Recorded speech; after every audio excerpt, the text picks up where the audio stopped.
اللہ اگر چاہے، اس لیے کہ سرکار غریب نواز کو بھی یہ چیلنج کیا گیا تھا۔ آپ کو ایک پجاری نے کہا تھا، وہ آگ جلائے بیٹھا تھا، غریب نواز نے کہا کہ ذرا اس میں ہاتھ ڈال دو، جس کی عبادت کرتے ہو یہ تو تمہارا خدا ہے۔ اس نے کہا اس میں ہاتھ کیسے ڈالیں گے، یہ تو جلائے گی۔ کہا جس کی عبادت کرتے ہو وہ خود تم کو جلائے گی۔ کتنے سالوں سے عبادت کر رہے ہو؟ کہا میرے باپ دادا سب اسی کی عبادت کرتے آئے، ہم اس آگ کو بجھنے نہیں دیتے۔ کہا پھر ہاتھ ڈالو۔ اس پجاری نے کہا کیسی بیوقوفی کی باتیں ہیں، آگ کا کام ہے جلانا، یہ منطق کے ساتھ ہمارے ساتھ کھیل نہ کرو، ہمیں گمراہ نہ کرو، کیا تم ڈال سکتے ہو؟ سرکار غریب نواز نے کہا میں تو اس کی عبادت نہیں کرتا، لیکن جس کی پیدا کی ہوئی اس کی عبادت کرتا ہوں، آگ کا مالک اللہ ہے۔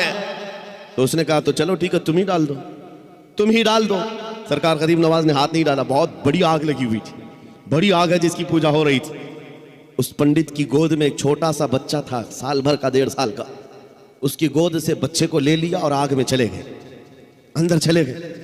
اب یہ چیخ پکار کرنے لگا کہ یہ درویش آیا، خود بھی جل گیا، میرے بچے کو بھی لے گیا، اور اتنا ہلہ کیا کہ اندر سے وہ نظر نہیں آ رہے تھے۔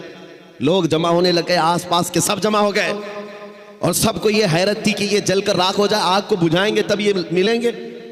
کافی دیر ہو گئی، مجمع جب اکٹھا ہوا، کئی پجاری آئے، سرکار غریب نواز اپنا دامن جھاڑتے ہوئے آگ سے باہر تشریف لا رہے ہیں۔ بچہ بھی گود میں موجود ہے، صحیح سلامت ہے۔ اس نے چھین کر کے اپنے بچے کو لیا، جگہ جگہ پکڑ کر دیکھا، پیشانی بھی ٹھنڈی ہے، کپڑے بھی ٹھنڈے ہیں، کوئی گرمی کا اثر نہیں ہے۔ میرے عزیز و غریب نواز تو اللہ کے ولی ہیں، انہیں آگ نہیں جلائی، بات تو سمجھ میں آتی، بچہ پجاری کا تھا، یہ کیوں نہیں جلا؟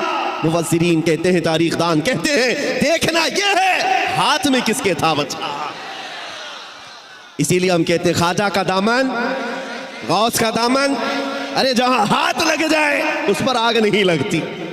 میں آپ سے یہ بات کر رہا ہوں، ہم سے بھی کہا گیا تھا یہ کیسی باتیں ہیں، بڑے بڑے دعوے ہیں۔ ہم نے یہی کہا ہمارا دعویٰ نہیں ہے، یہ رسول اللہ کی عزت کی بات ہے، یہ نبی پاک کی حرمت کی بات ہے۔